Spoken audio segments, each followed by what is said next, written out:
Langit masih gelap ketika Nayara membuka mata.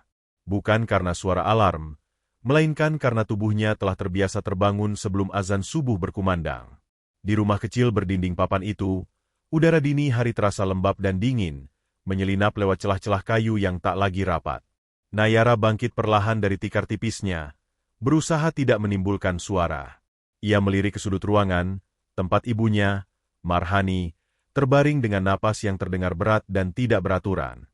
Wajah ibunya tampak pucat meski diterangi cahaya lampu minyak yang redup.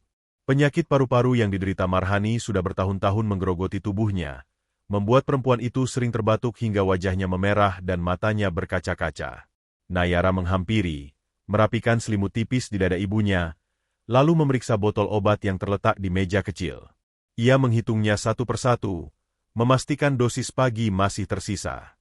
Setelah itu, Nayara mengambil air wudhu dengan air dingin yang membuat jari-jarinya sedikit gemetar.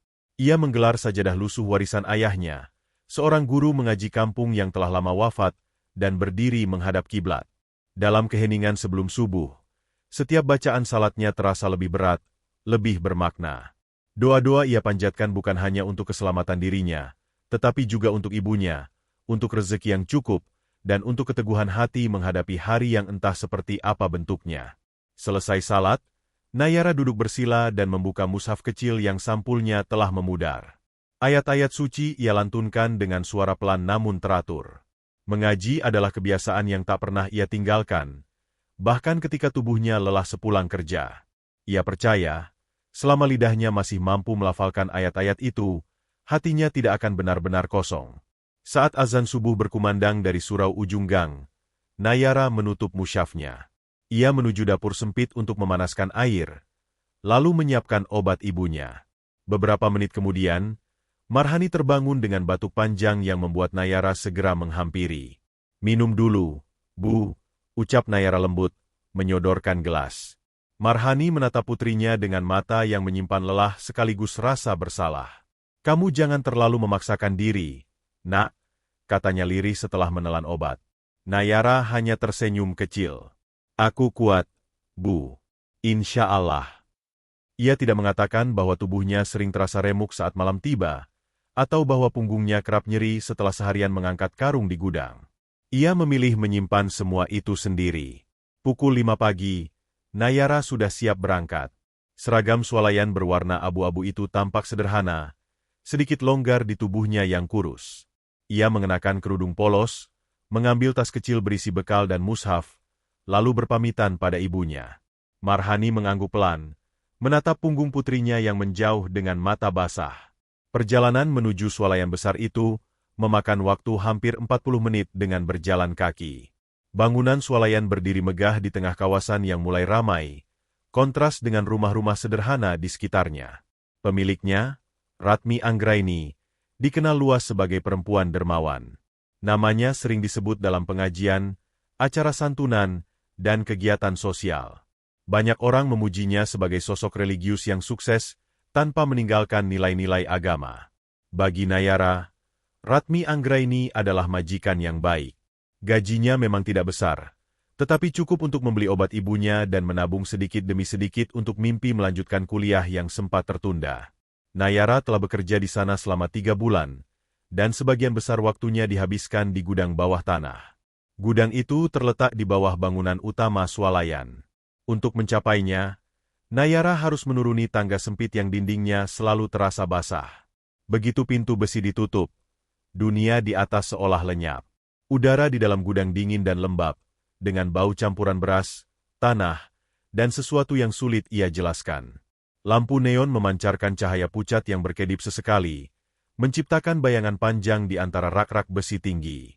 Nayara selalu bekerja dengan cekatan, memeriksa stok, menyusun karung beras, dan mencatat jumlah barang dengan rapi. Namun, ada perasaan aneh yang kerap muncul setiap kali ia berada di sana. Perasaan seperti sedang diawasi, meski tak pernah ada siapapun di sekitarnya. Kadang-kadang, saat ia berhenti sejenak untuk menarik napas, ia merasa gudang itu terlalu sunyi, bukan sunyi yang menenangkan, melainkan sunyi yang menekan. Pernah suatu pagi, Nayara berhenti di tengah lorong gudang dan bergumam pelan. Kenapa rasanya seperti ada yang bernapas? Ia menggelengkan kepala, menganggapnya hanya imajinasi akibat kelelahan. Namun perasaan itu tidak pernah benar-benar pergi. Gudang bawah tanah itu, baginya, terasa seperti ruang yang tidak pernah sepenuhnya kosong. Seolah ada sesuatu yang tinggal di sela-sela bayangan, menunggu, memperhatikan setiap langkahnya dengan sabar.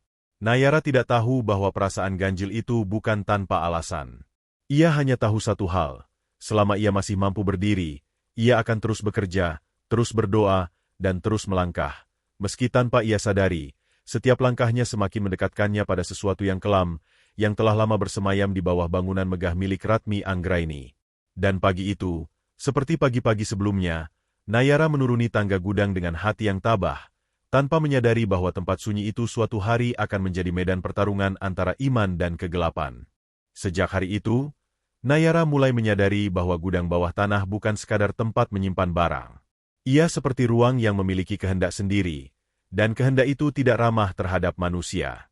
Pagi-pagi sekali, ketika swalayan baru bersiap membuka pintu, Nayara sudah menuruni tangga besi menuju gudang. Tangga itu selalu dingin, bahkan saat cuaca di luar terasa hangat. Setiap langkahnya memantulkan bunyi nyaring yang cepat hilang di telan sunyi. Begitu pintu besi ditutup dari atas, cahaya alami lenyap, digantikan lampu neon panjang yang bergelantungan di langit-langit rendah. Lampu itu tidak pernah benar-benar menyala sempurna. Selalu ada bagian yang berkedip pelan, seperti mata lelah yang dipaksa terbuka. Nayara menghela napas, menyesuaikan pandangan, lalu mulai bekerja. Ia menyeret karung tepung, menyusun dus-dus minyak goreng, dan mencatat stok dengan teliti. Namun kali ini, keheningan terasa berbeda. Terlalu pekat, seolah udara di sekitarnya mengental.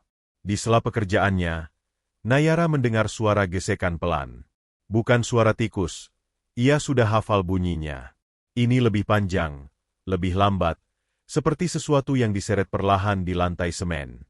Nayara berhenti, menahan napas. Suara itu berhenti bersamaan dengannya. Jantungnya berdetak lebih cepat. Mungkin cuma pipa, gumamnya, mencoba menenangkan diri. Ia melanjutkan pekerjaan, namun beberapa menit kemudian, suara itu terdengar lagi. Kali ini lebih dekat. Nayara menoleh cepat, tetapi lorong di belakangnya kosong. Rak-rak besi berdiri diam. Karung-karung beras tersusun rapi seperti biasa. Tidak ada apa-apa. Namun bulu kuduknya tetap meremang. Seiring hari berganti, kejanggalan demi kejanggalan semakin sering terjadi. Lampu gudang kadang meredup tiba-tiba, lalu kembali terang tanpa sebab. Pernah suatu sore, saat Nayara sedang menimbang beras, seluruh lampu padam selama beberapa detik. Dalam gelap total itu, ia merasakan sesuatu seperti hembusan napas di tengkuknya, hangat dan lembab. Saat lampu kembali menyala, Nayara berdiri kaku, keringat dingin mengalir di punggungnya. Yang membuatnya semakin gelisah adalah sikap karyawan lain. Tidak ada seorang pun yang mau turun ke gudang setelah matahari condong ke barat. Bahkan para pria yang biasanya bercanda keras di lantai atas, mendadak diam jika topik gudang dibicarakan. Kalau bisa, jangan lembur di bawah, bisik seorang kasir perempuan suatu sore. Apalagi sendirian. Nayara sempat bertanya kenapa, tetapi perempuan itu hanya menggeleng cepat, seolah takut ada yang mendengar. Mandor gudang, Baskara Jatmiko, adalah satu-satunya orang yang rutin turun ke bawah selain Nayara. Pria itu berusia sekitar 40 tahun, berwajah keras dengan garis-garis lelah di sekitar matanya. Suatu siang, ketika Nayara sedang memindahkan karung gula, Baskara berdiri di ujung lorong, mengamati tanpa berkata apa-apa. "Kamu betah kerja di sini?" tanya Baskara tiba-tiba. Nayara mengangguk. "Alhamdulillah, Pak. Selama ini aman." Baskara tersenyum tipis, tapi senyumnya tidak sampai ke mata.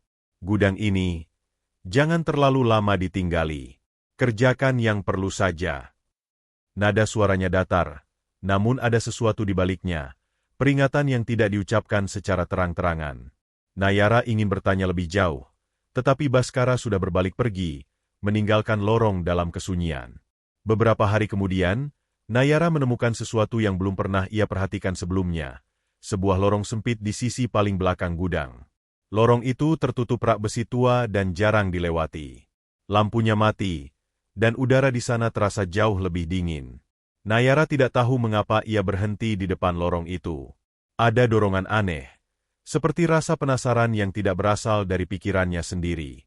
Saat ia melangkah mendekat, bau amis menyergap hidungnya. Bukan bau bangkai, melainkan bau tanah basah yang bercampur dengan sesuatu yang menyerupai darah lama. Nayara menutup hidung dengan lengan bajunya. Lantainya lembab, lebih lembab daripada bagian gudang lain, seolah air merembes dari dalam tanah. Ia melangkah satu langkah lagi, lalu berhenti. Dinding lorong itu terasa hangat saat disentuh, tidak dingin seperti beton seharusnya. Nayara menarik tangannya cepat-cepat, jantungnya berdebar kencang. Dalam diam, ia menyadari sesuatu yang membuat tenggorokannya tercekat. Gudang itu seperti bernapas. Bukan secara harfiah, tetapi naik turunnya udara terasa jelas, seperti dada raksasa yang mengembang dan mengempis perlahan. Bau amis datang dan pergi mengikuti irama itu. Nayara mundur selangkah. Rasa takut mulai menguasai tubuhnya. Ia beristighfar pelan, lalu berbalik meninggalkan lorong sempit itu tanpa menoleh lagi. Sejak hari itu, Nayara tidak pernah benar-benar merasa sendirian di gudang. Setiap sudut gelap terasa menyimpan sesuatu. Setiap kesunyian terdengar terlalu penuh. Namun ia tetap datang setiap hari, menuruni tangga besi itu dengan langkah yang sama, memaksa dirinya percaya bahwa semua itu hanya permainan rasa lelah dan pikiran. Ia tidak tahu bahwa gudang itu memang tidak menyukai manusia. Dan lebih dari itu, gudang itu sedang menandainya. Hari itu gudang terasa lebih dingin dari biasanya. Nayara merasakannya sejak menuruni tangga besi yang licin oleh embun.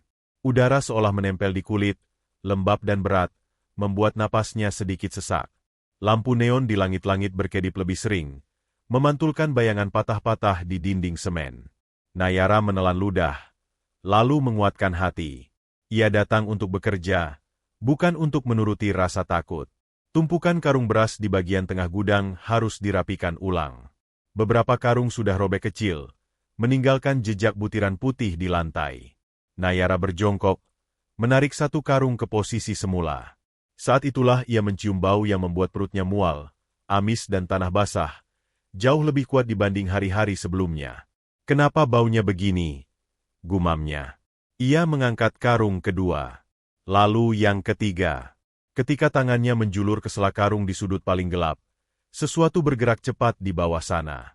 Nayara sempat melihat kilatan putih pucat, seperti sisik basah yang memantulkan cahaya lampu. Sebelum sempat menarik tangan, rasa nyeri tajam menjalar di pergelangan kakinya. Nayara tersentak mundur dan jatuh terduduk. Sakitnya bukan seperti gigitan tikus. Ini panas, menyengat, dan langsung berdenyut seolah ada api kecil yang menyala di bawah kulitnya. Ia menoleh panik, mencoba melihat apa yang menggigitnya, namun yang tampak hanya bayangan putih melesat cepat di antara karung-karung beras, menghilang ke lorong sempit yang lampunya mati. Jantung Nayara berdegup keras. Napasnya terengah. Tangannya gemetar saat ia meraih pergelangan kaki yang terasa seperti ditusuk jarum panas berulang kali. Saat kain celananya digulung sedikit, tampak 2 titik merah kecil di kulitnya.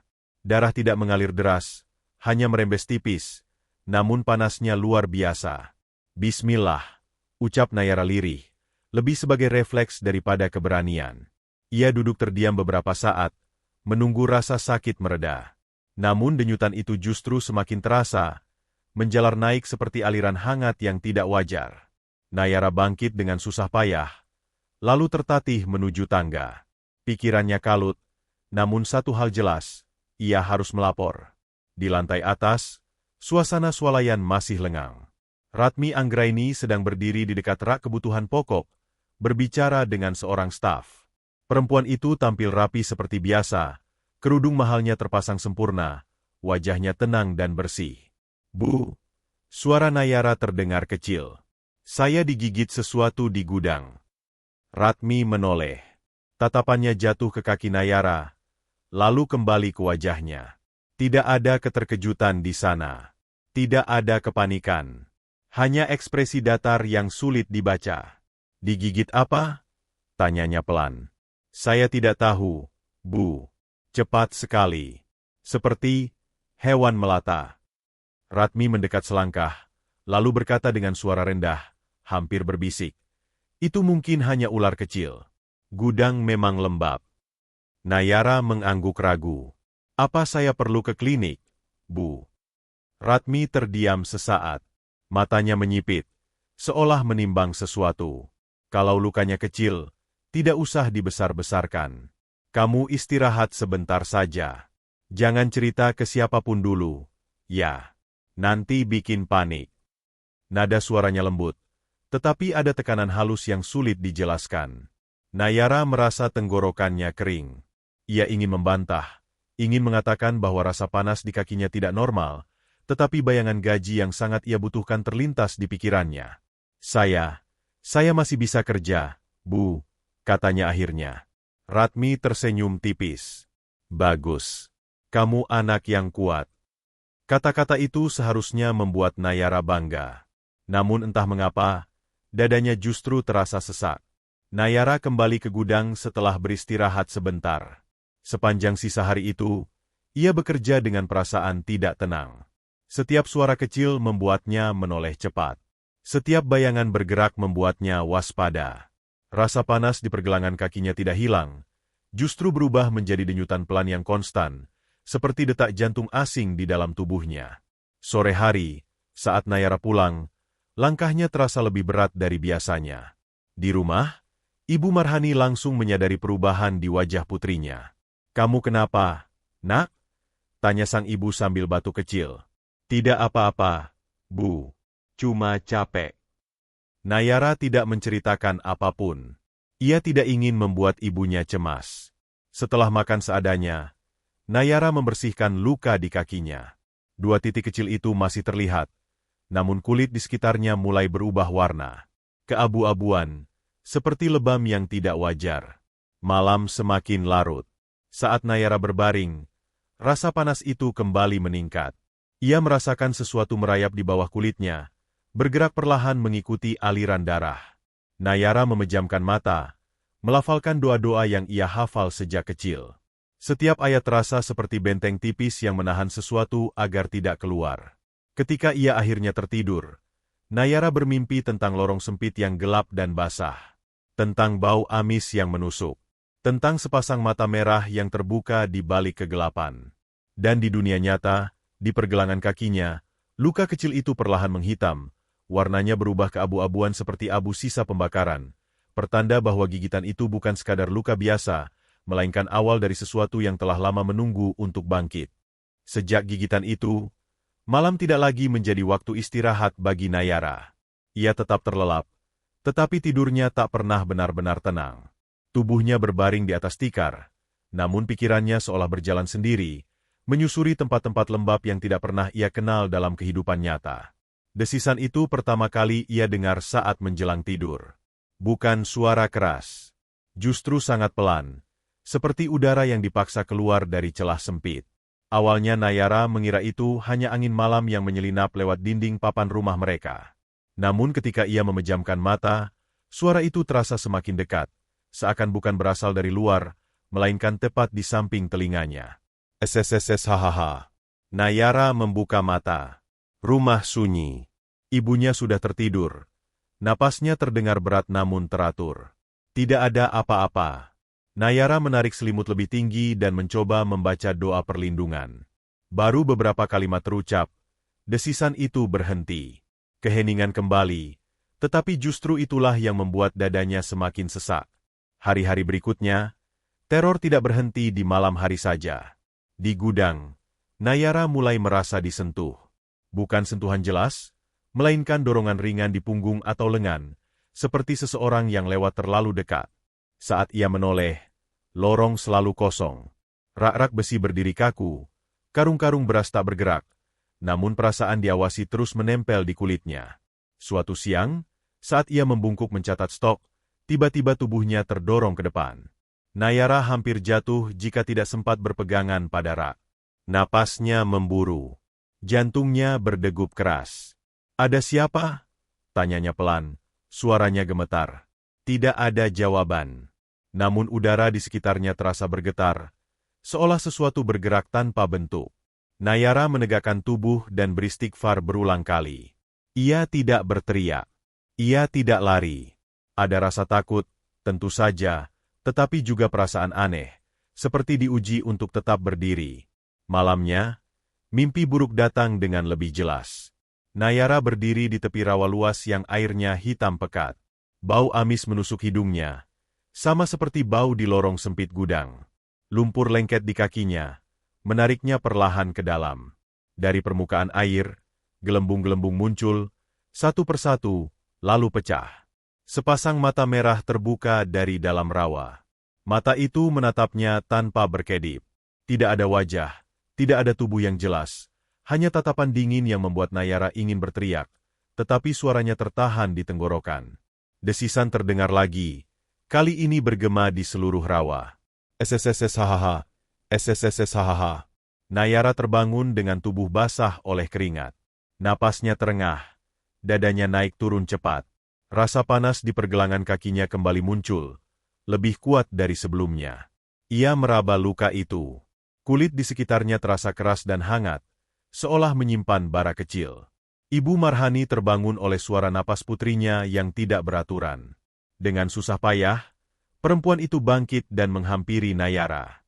Tatapan matanya langsung berubah saat melihat wajah Nayara yang pucat. "Kamu kenapa, Nak?" tanyanya cemas. Nayara hendak menjawab, tetapi terhenti. Ia melihat sesuatu di mata ibunya. Ketakutan yang bukan berasal dari cerita yang ia dengar, melainkan dari sesuatu yang ia rasakan. Marhani memegang tangan Nayara, lalu menariknya lebih dekat. Wajahnya mengeras. "Auramu berubah," ucap Marhani lirih. Nayara terdiam. "Maksud ibu?" Marhani menelan ludah. "Sejak ayahmu masih hidup, ibu jarang merasakan ini. Panas, tapi bukan panas biasa." Ia bangkit perlahan, lalu mengambil sebuah kotak kayu kecil dari lemari tua. Kotak itu berdebu dan tampak jarang dibuka. Dari dalamnya, Marhani mengeluarkan secari kertas lusuh bertuliskan huruf Arab dan sebuah tasbih kayu yang warnanya telah memudar. "Ini amalan dari nenekmu," kata Marhani. "Dulu, nenek bilang, tidak semua gangguan datang untuk ditakuti. Ada yang datang karena kita dilihat." Nayara menatap benda-benda itu dengan perasaan campur aduk. "Kenapa ibu tidak pernah mengajarkannya?" Marhani tersenyum pahit. "Karena ibu berharap kamu tidak perlu." Malam itu, Marhani mengajarkan Nayara bacaan-bacaan lama yang jarang ia dengar. Bukan mantra, bukan jampi. Doa-doa yang bersumber dari ayat-ayat dan pujian, dibaca dengan tata cara tertentu. Saat Nayara melafalkannya, ia merasakan sesuatu yang aneh. Kata-kata itu terasa berat di lidah, dan setiap kalimat yang keluar seolah menghasilkan panas di dada dan tenggorokannya. Keringat dingin mengalir di pelipisnya. Rasa panas itu menjalar ke pergelangan kaki, lalu menyebar ke seluruh tubuh. Nayara hampir berhenti, tetapi ibunya menggenggam tangannya erat. "Jangan berhenti," ucap Marhani tegas. "Kalau kamu berhenti, ia akan tahu kamu ragu." Nayara menutup mata dan melanjutkan. Desisan terdengar lagi, kali ini samar, seperti datang dari balik dinding rumah. Namun berbeda dari sebelumnya, suara itu terdengar tertekan, seolah tidak suka dengan apa yang sedang ia lakukan. Saat doa terakhir terucap, udara di ruangan terasa lebih ringan. Nayara terhuyung, hampir jatuh, tetapi segera ditahan ibunya. Rasa panas di tubuhnya perlahan mereda, menyisakan lelah yang dalam. "Kamu tidak sendirian, Nayara," bisik Marhani. "Apapun yang menempel padamu, tidak suka dengan cahaya." Nayara mengangguk lemah. Di balik rasa takut yang masih membekas, ada sesuatu yang baru tumbuh di dadanya, kesadaran bahwa teror ini bukan sekadar gangguan acak. Ada kehendak di baliknya. Dan untuk pertama kalinya, Nayara mulai memahami bahwa doa yang selama ini ia lafalkan dengan tenang, kini sedang dipersiapkan menjadi perlawanan. Ratmi Anggraini tidak selalu menjadi perempuan terpandang seperti sekarang. Ada masa ketika namanya bahkan tidak dikenal. Ketika ia hanyalah Ratmi kecil yang tumbuh di rumah reot di pinggir kota, anak perempuan dengan mimpi besar namun kantong kosong.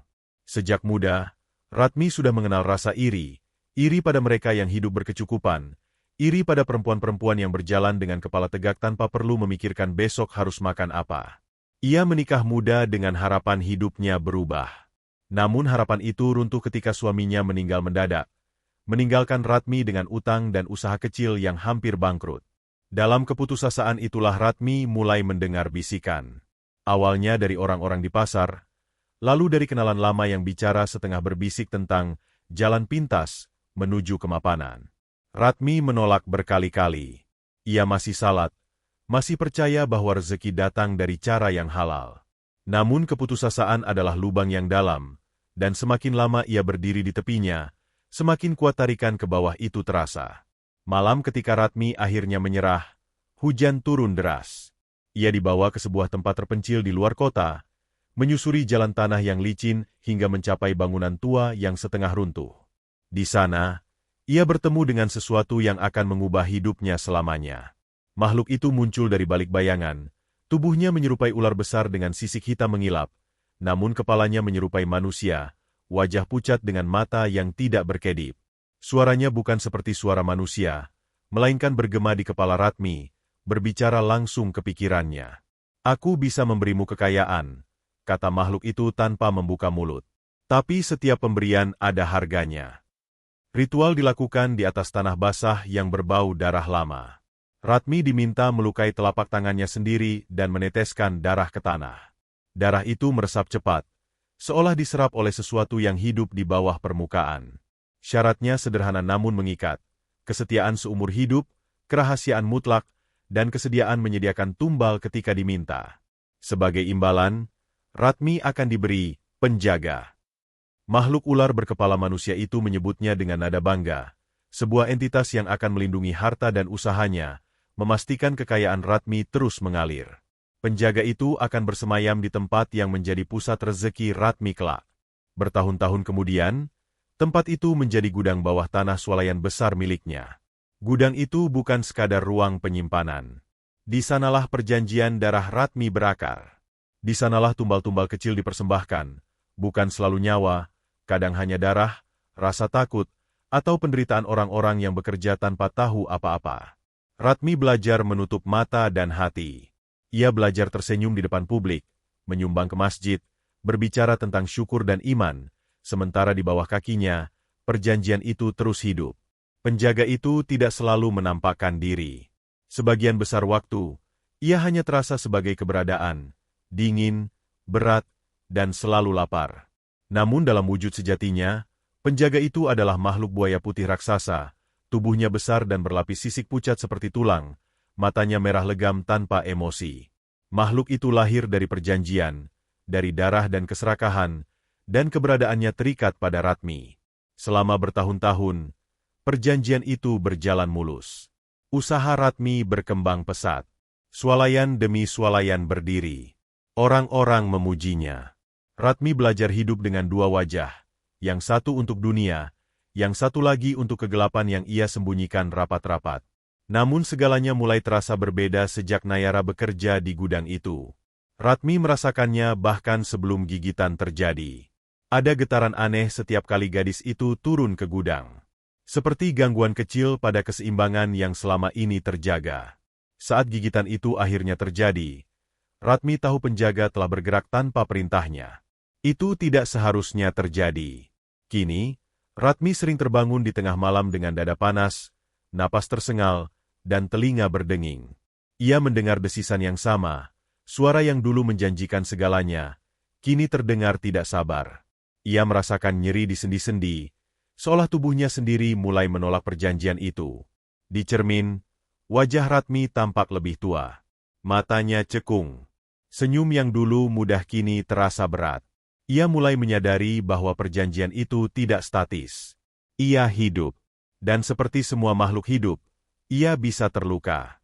Ratmi teringat tatapan Nayara hari itu, tenang namun penuh sesuatu yang tidak bisa ia jelaskan. Tatapan orang yang tidak menyimpan keserakahan. Tatapan yang tidak cocok menjadi tumbal. Jangan macam-macam, bisik Ratmi pada dirinya sendiri suatu malam. Tangannya gemetar di atas meja doa. Aku sudah membayar mahal. Namun jauh di bawah bangunan megah swalayan itu, penjaga berkulit putih mulai bergerak lebih sering. Dinding gudang terasa hangat. Bau amis semakin kuat. Dan untuk pertama kalinya sejak perjanjian darah itu dibuat, Ratmi Anggraini merasakan sesuatu yang belum pernah ia rasakan sebelumnya. Takut.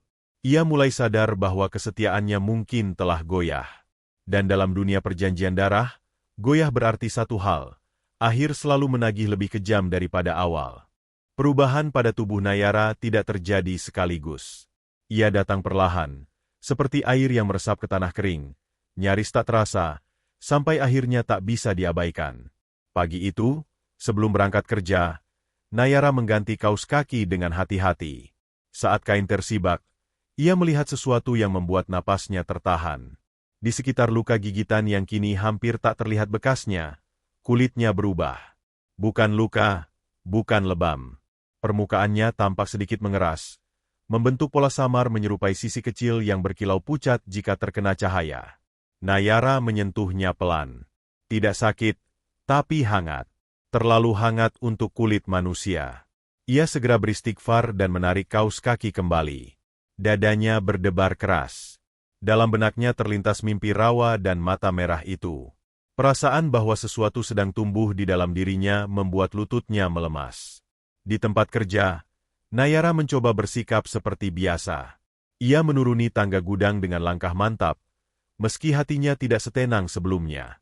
Setiap desisan, setiap bunyi gesekan kini terasa lebih jelas, seolah pendengarannya dipertajam secara paksa. Bau amis menyergap hidungnya bahkan sebelum ia mencapai lantai bawah. Saat waktu zuhur tiba, Nayara naik ke musyalah kecil di sudut swalayan. Ia berwudu, lalu berdiri menghadap kiblat. Namun baru takbir pertama terucap, kepalanya terasa ringan. Pandangannya berkunang-kunang. Lantai musyalah seakan bergoyang pelan. Nayara berusaha melanjutkan salat, tetapi di rakaat kedua, lututnya melemah. Ia terhuyung dan hampir jatuh. Dalam kondisi setengah sadar, ia mendengar desisan keras, marah, menggema di kepalanya. SSSS hahaha. Suara itu bukan dari luar. Ia datang dari dalam tubuhnya sendiri. Nayara terduduk, napasnya terengah. Keringat dingin membasahi wajahnya. Ia memejamkan mata dan melafalkan doa perlindungan yang diajarkan ibunya. Anehnya, saat doa itu terucap, rasa panas di pergelangan kakinya melonjak tajam. Di bawah lantai, sesuatu mengamuk.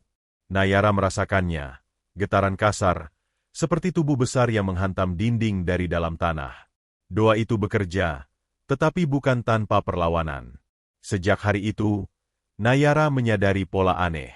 Ada doa-doa tertentu yang membuat rasa panasnya meningkat, membuat desisan terdengar lebih kasar, lebih tidak sabar.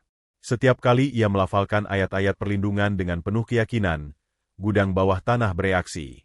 Lampu berkedip lebih liar. Bau amis semakin pekat. Rak besi bergetar seolah disentuh sesuatu yang tidak terlihat. Suatu sore, Baskara Jatmiko menghentikan Nayara di tengah lorong gudang. Wajah mandor itu tampak lebih pucat dari biasanya. Matanya memeriksa Nayara dari ujung kepala hingga kaki, lalu berhenti terlalu lama di pergelangan kakinya. "Kamu merasakannya, ya?" tanya Baskara pelan. Nayara menelan ludah. "Merasakan apa, Pak?" Baskara menghela napas panjang, seolah akhirnya menyerah pada sesuatu yang selama ini ia simpan. "Gudang ini sudah lama minta tumbal." Nayara menatapnya. Jantungnya berdegup keras. Baskara melanjutkan dengan suara nyaris berbisik. 3 tahun lalu, ada pegawai gudang. Namanya Satria. Orangnya kuat, rajin, dan sering lembur. Suatu hari dia jatuh sakit setelah kerja malam. Katanya digigit sesuatu, tapi lukanya kecil. Seminggu kemudian, dia hilang. Hilang? Suara Nayara nyaris tak keluar. Katanya pindah kerja. Baskara tersenyum pahit. Tapi saya tahu. Saya dengar teriakannya malam itu. Dari bawah. Tidak ada yang berani turun. Nayara merasa darahnya mengalir dingin. Semua potongan terasa menyatu. Gigitan. Perubahan tubuhnya. Reaksi gudang terhadap doa-doanya. Ia bukan diserang secara acak. Ia sedang dipilih. Malam itu, di rumah, Nayara menceritakan semuanya pada Ibu Marhani. Sang ibu mendengarkan dengan wajah tegang. Tangannya gemetar memegang tasbih. Saat Nayara menunjukkan sisik samar di pergelangan kakinya, Marhani terisak pelan. Mereka sedang menandaimu, kata Marhani dengan suara bergetar. Dalam perjanjian gelap, tanda itu artinya pengganti. Nayara menunduk. Ada rasa takut, tentu saja. Ketakutan yang nyata, berat, dan menyesakan. Namun di balik itu, ada kemarahan yang pelan-pelan bangkit.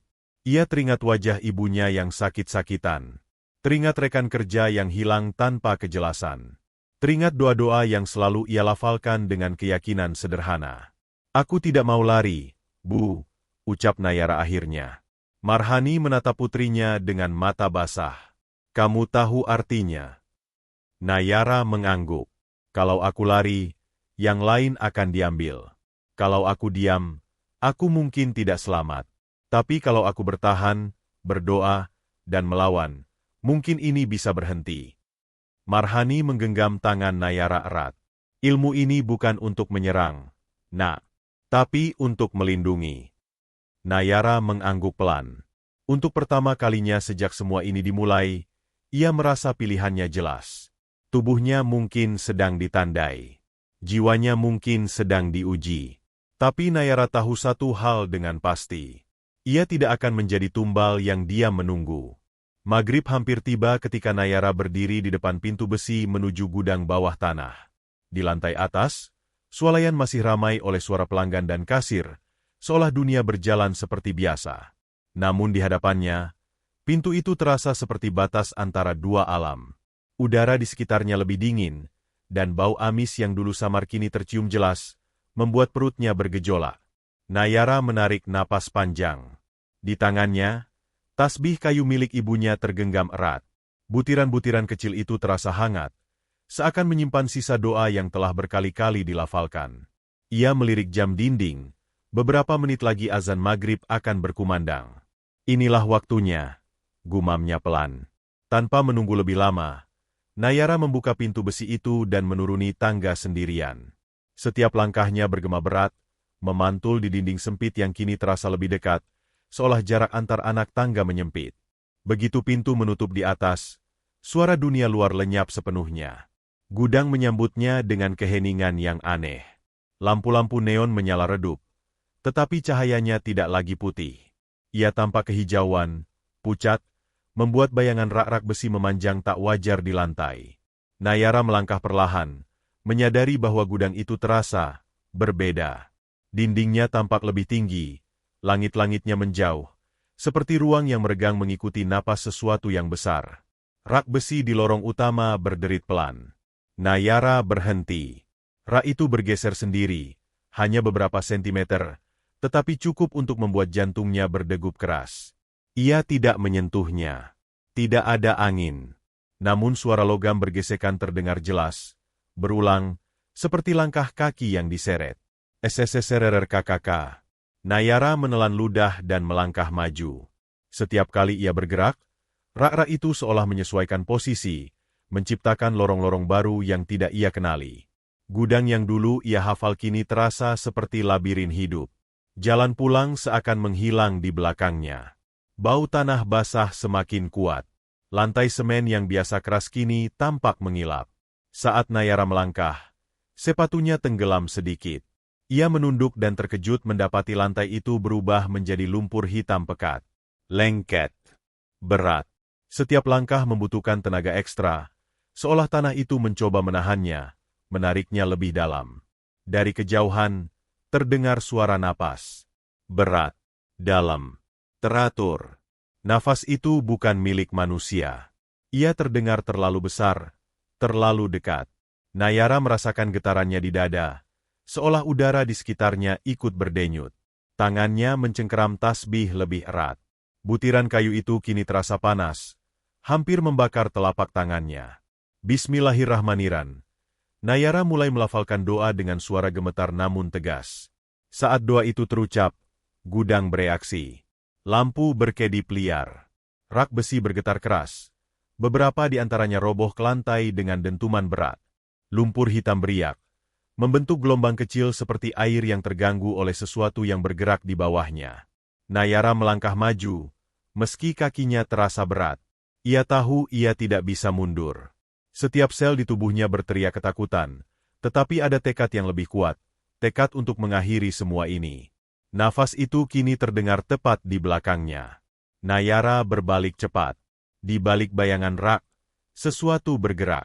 Bukan sepenuhnya terlihat, tetapi cukup jelas untuk dikenali sebagai bentuk besar dengan kulit pucat yang berkilau. Mata merah menyala terbuka dari kegelapan, menatapnya tanpa emosi. Bau amis bercampur tanah basah menyerbu hidungnya, membuatnya hampir muntah.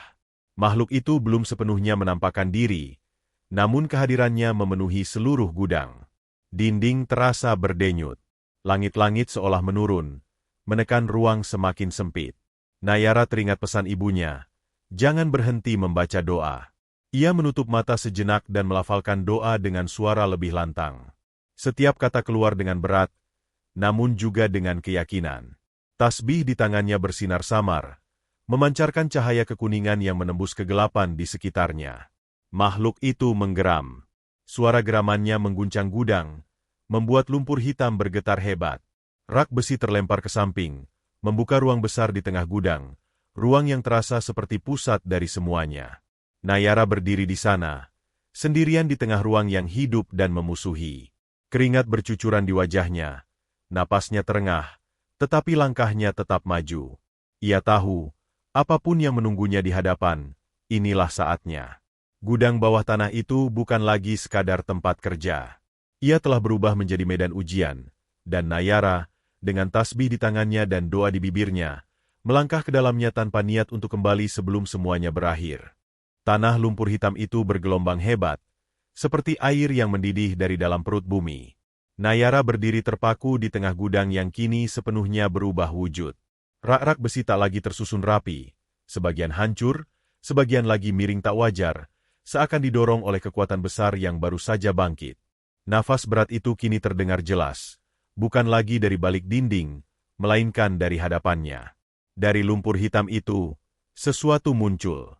Pertama, punggung besar berwarna putih pucat menembus permukaan, sisiknya kasar dan tebal, memantulkan cahaya lampu yang berkedip liar. Lalu kepala raksasa itu terangkat perlahan. Rahangnya panjang, dipenuhi taring-taring besar berwarna kusam, beberapa di antaranya patah dan menghitam seperti pernah terbakar. Air liur kental menetes dari sela-sela giginya, jatuh ke lumpur dan menguap seperti cairan panas. Buaya putih itu membuka matanya. Mata merah legam, tanpa pupil, menatap lurus ke arah Nayara. Tatapan itu bukan tatapan binatang, melainkan tatapan sesuatu yang sadar, tua, lapar, dan penuh amarah. Udara di gudang mendadak terasa berat, menekan dada Nayara hingga sulit bernapas. Bau amis bercampur darah lama dan tanah busuk memenuhi setiap tarikan napas.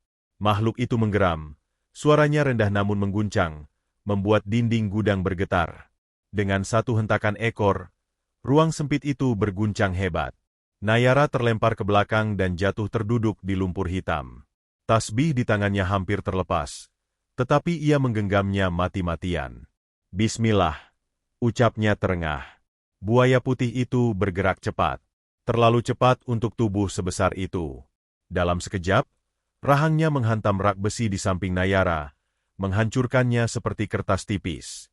Pecahan logam beterbangan, beberapa menggores lengan Nayara hingga perih. Makhluk itu kembali menyerang, kali ini langsung ke arahnya. Nayara berguling ke samping, merasakan hembusan angin panas dari rahang yang nyaris menutup di tempat ia berdiri tadi. Lantai lumpur memercik, dan buaya itu meraung frustrasi. Setiap gerakannya membuat ruang semakin sempit, seolah gudang itu menyesuaikan diri agar Nayara tidak punya jalan keluar. Nayara berdiri dengan susah payah. Tubuhnya gemetar. Lututnya hampir tak sanggup menopang berat badannya. Namun ia menutup mata dan mulai melafalkan doa dengan suara lantang. Bukan doa panjang, melainkan ayat-ayat yang selama ini ia baca dengan penuh keyakinan, kini keluar dengan kekuatan yang tidak pernah ia rasakan sebelumnya. Saat doa itu mengalir, tasbih di tangannya memanas. Bukan panas yang membakar kulit, melainkan panas yang menyebar ke seluruh tubuhnya, mengalir di pembuluh darah, memenuhi dadanya dengan cahaya yang terasa nyata. Nayara membuka mata. Cahaya kekuningan menyala dari tubuhnya, lembut namun menyilaukan di tengah kegelapan gudang. Lumpur hitam di sekitarnya mendesis dan surut sedikit, seolah takut mendekat. Buaya putih itu berhenti sejenak, menggeram rendah, matanya menyempit. Makhluk itu menyerang lagi, kali ini dengan amarah penuh.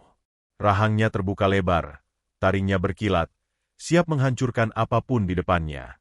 Nayara berdiri tegak, meski tubuhnya berteriak ketakutan. Ia mengangkat tasbih dan melanjutkan doa, suaranya menggema di seluruh ruang. Saat rahang itu hampir menutup, cahaya dari doa Nayara meledak. Bukan ledakan suara, melainkan semburan panas yang menghantam tubuh buaya putih itu dari dalam. Makhluk itu meraung keras, suaranya melengking, penuh penderitaan. Sisik-sisik putihnya memerah, lalu menghitam, retak satu persatu seperti arang yang terbakar. Api tidak terlihat, tetapi panasnya nyata, panas yang lahir dari cahaya dan keyakinan. Buaya putih itu menggeliat, menghantam dinding, langit-langit, apapun yang bisa ia jangkau. Setiap gerakannya membuat gudang runtuh perlahan. Rak besi roboh, lampu pecah, dan lumpur hitam mendidih hebat. Namun cahaya dari doa Nayara terus menyala. Semakin terang, semakin panas. Makhluk itu mencoba melarikan diri. Tubuhnya setengah tenggelam kembali ke lumpur. Namun api dari dalam dirinya tidak berhenti. Dari sela-sela sisiknya, cahaya menyembur keluar, membakar daging dan tulang yang selama ini menjadi wadah perjanjian gelap itu. Di saat yang sama, di sebuah rumah besar tak jauh dari swalayan, Ratmi Anggraini menjerit. Ia terbangun dari duduknya di ruang doa. Tubuhnya mendadak panas luar biasa. Kulitnya memerah, napasnya tersengal, dan dari mulutnya keluar jeritan panjang yang penuh rasa sakit. Ia merasakan sesuatu terbakar di dalam dirinya. Sesuatu yang selama ini ia anggap sebagai sumber kekuatan. Tidak, jangan sekarang, ratap Ratmi, tubuhnya terjatuh ke lantai. Kembali ke gudang, buaya putih itu mengeluarkan raungan terakhir. Tubuhnya runtuh, hancur menjadi abu putih keabu-abuan yang jatuh ke lumpur dan langsung lenyap, seolah diserap oleh tanah. Cahaya di sekeliling Nayara perlahan meredup, meninggalkan keheningan yang berat. Nayara terjatuh berlutut, napasnya tersengal. Tubuhnya lemas, tetapi rasa panas itu perlahan menghilang, meninggalkan kehangatan yang menenangkan. Gudang kini sunyi. Tidak ada lagi desisan. Tidak ada lagi nafas berat. Hanya sisa kehancuran, dan bau tanah basah yang perlahan memudar. Nayara menunduk. Tasbih masih tergenggam di tangannya. Air mata mengalir tanpa ia sadari, bukan hanya karena ketakutan yang baru saja ia lalui, tetapi karena ia tahu satu hal pasti. Penjaga pesugihan itu telah binasa. Dan dengan itu, perjanjian darah yang mengikat tempat ini juga telah mulai runtuh. Keheningan setelah raungan terakhir itu terasa lebih menakutkan daripada suara apapun yang pernah Nayara dengar. Gudang bawah tanah kini seperti bangkai raksasa yang baru saja mati, hangat, berantakan, dan berbau sisa kebakaran yang tidak terlihat. Abu putih keabu-abuan berjatuhan perlahan dari udara, menempel di rambut dan bahu Nayara seperti salju kotor. Ia masih berlutut, napasnya tersengal, dada naik turun dengan cepat. Tasbih di tangannya telah kembali dingin, seolah semua panas yang tadi membakar makhluk itu ditarik pergi tanpa sisa. Nayara menatap ke sekeliling. Lumpur hitam yang sebelumnya bergelombang kini mengering, retak-retak seperti tanah yang lama tidak tersentuh air. Tidak ada lagi getaran. Tidak ada lagi napas berat. Makhluk itu benar-benar telah hancur. Namun kehancuran tidak berhenti di situ. Suara retakan keras terdengar dari atas. Langit-langit gudang berderit, debu beterbangan, dan potongan beton jatuh menghantam lantai dengan dentuman berat. Nayara tersentak.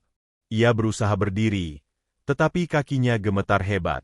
Dengan susah payah, ia berjalan tertatih ke arah tangga, melewati rak-rak besi yang roboh dan dinding yang mulai merekah.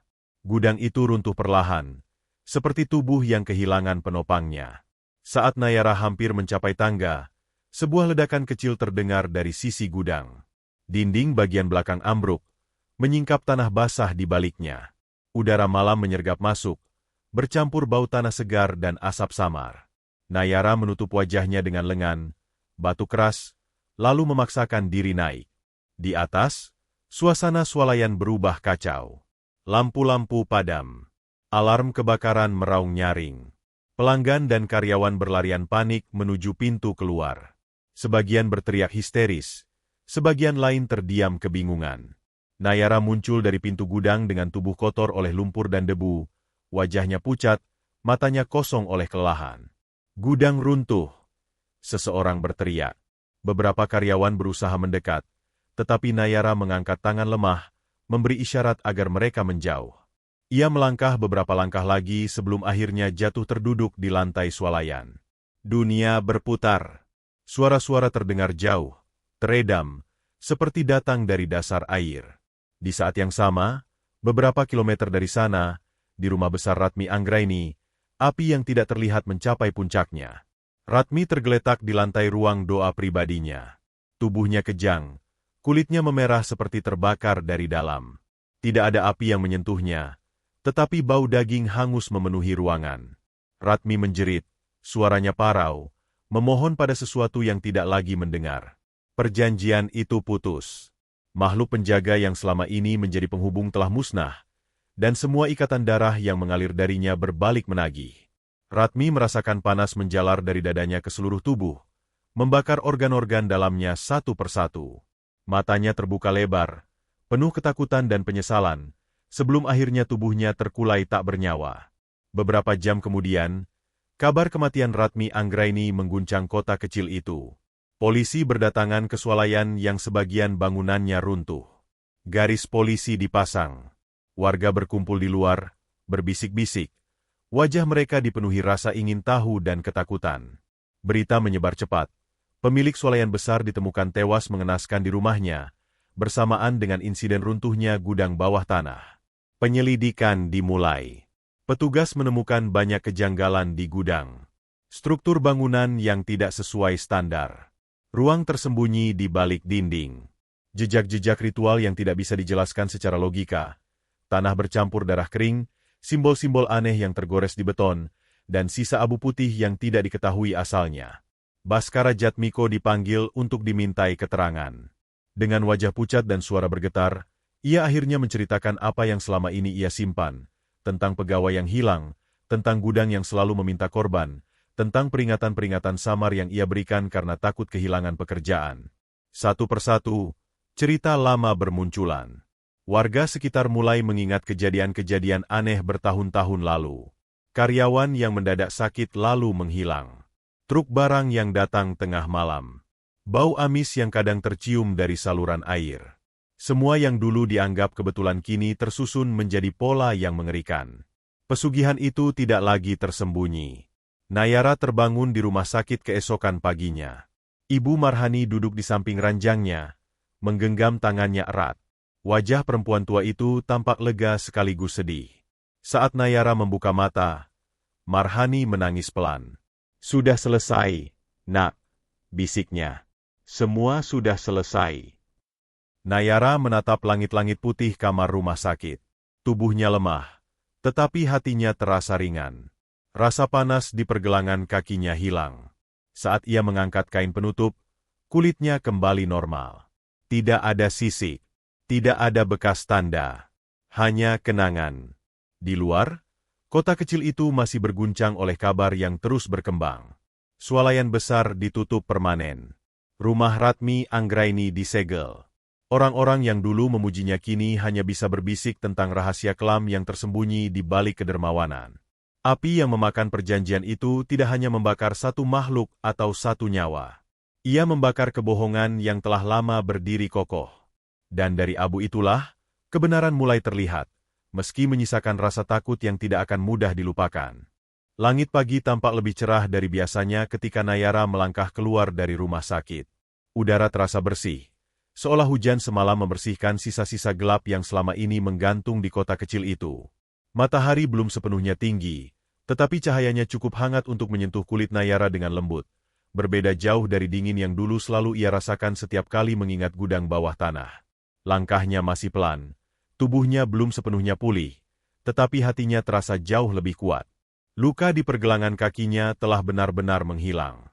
Tidak ada bekas gigitan, tidak ada warna keabu-abuan, tidak ada sisik samar. Seolah semua yang terjadi hanyalah mimpi buruk yang terlalu nyata. Namun Nayara tahu, semua itu bukan mimpi. Ia masih bisa merasakan sisa ketegangan di dadanya ketika mengingat suara raungan makhluk itu, panas doa yang membakar dari dalam, dan detik-detik ketika ia hampir menyerah. Ibu Marhani berjalan di sampingnya, menggenggam tangan Nayara erat. Perempuan tua itu tampak lebih kurus dari sebelumnya, tetapi matanya kini bersinar tenang. Penyakitnya belum sepenuhnya sembuh, namun sejak kejadian itu, kondisinya perlahan membaik. Ia sering berkata, mungkin ketenangan batin adalah obat yang paling mujarab. Mereka pulang ke rumah kecil yang sederhana, rumah yang menjadi saksi doa-doa panjang setiap subuh dan tangis yang tertahan setiap malam. Di ruang tamu, sajadah Nayara masih terbentang rapi. Al-Quran kecil milik almarhum ayahnya terletak di rak kayu, tak pernah berpindah tempat. Nayara duduk di hadapan kitab itu, menyentuh sampulnya dengan penuh hormat, lalu menundukkan kepala. Ia salat dengan hujuk pagi itu, lebih lama dari biasanya. Setiap gerakan terasa bermakna. Setiap doa mengalir tanpa paksaan. Tidak ada lagi rasa takut yang menghantui, hanya rasa syukur yang mengendap dalam diam. Ketika ia mengucap salam, air mata jatuh tanpa ia sadari. Bukan air mata trauma, melainkan air mata lega. Hari-hari berikutnya berjalan perlahan namun pasti.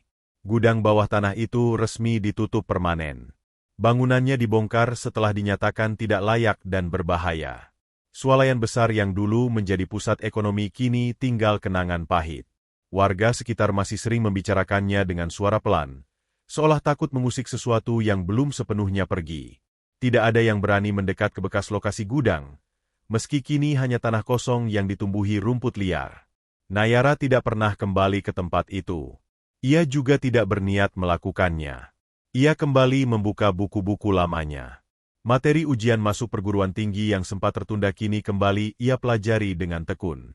Setiap pagi setelah membantu ibunya dan menyelesaikan pekerjaan rumah, Nayara duduk di meja kecil dekat jendela, menulis, membaca, dan menghafal.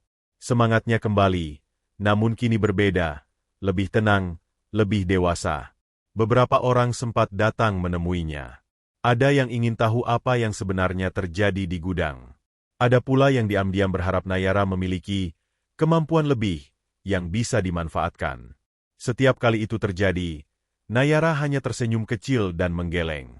Ia tidak ingin menjadi apapun selain dirinya sendiri. Suatu sore, ketika matahari condong ke barat dan angin membawa aroma tanah basah, Nayara duduk bersama ibunya di teras. Ibu Marhani menatapnya lama, seolah memastikan sesuatu. Kamu tahu, nak, kata ibunya pelan, ilmu yang kamu miliki itu bukan untuk dipamerkan. Nayara mengangguk. Ia sudah sering mendengar kalimat itu sejak kecil, tetapi kini maknanya terasa jauh lebih dalam. Ilmu itu amanah, lanjut ibunya. Kalau dipakai untuk menyombongkan diri, ia akan menjadi bencana. Kalau dipakai untuk melindungi, ia akan menjadi cahaya. Nayara menggenggam tasbih kayu yang kini selalu ia bawa. Benda sederhana itu tidak lagi terasa panas atau berat. Ia hanya menjadi pengingat tentang doa-doa yang tulus, tentang iman yang tidak goyah, dan tentang batas antara manusia dan hal-hal yang tidak seharusnya dilampaui. Malam itu, Nayara kembali melafalkan doa-doa yang diajarkan neneknya. Tidak ada cahaya menyilaukan, tidak ada getaran aneh. Hanya suara lirih yang menyatu dengan keheningan. Ia tersenyum kecil, merasa damai. Hidupnya tidak menjadi luar biasa setelah semua itu. Ia tetap Nayara, gadis sederhana dengan mimpi yang tertunda, tanggung jawab yang besar, dan iman yang ia jaga dalam diam. Namun di balik kesederhanaan itu, ia tahu satu hal, kegelapan selalu ada, mengintai di tempat-tempat yang tampak biasa. Dan manusia hanya bisa bertahan dengan satu hal, keyakinan yang tidak goyah. Ketika lampu rumah dipadamkan dan malam menyelimuti desa dengan sunyi, Nayara berbaring dengan tenang. Tidak ada mimpi buruk tentang rawa atau mata merah. Hanya gelap yang hening, namun tidak menakutkan. Di kejauhan, angin berdesir pelan, membawa sisa-sisa getar yang hampir tak terdengar, pengingat bahwa apa yang telah berlalu tidak pernah benar-benar hilang. Tetapi Nayara tidak gentar. Ia tahu, selama doa menjadi pelindung dan bukan senjata kesombongan, ia akan selalu cukup kuat untuk melangkah ke hari esok. Dan disitulah kisahnya berakhir. Tenang, sederhana, namun meninggalkan gema sunyi yang akan terus hidup dalam ingatan.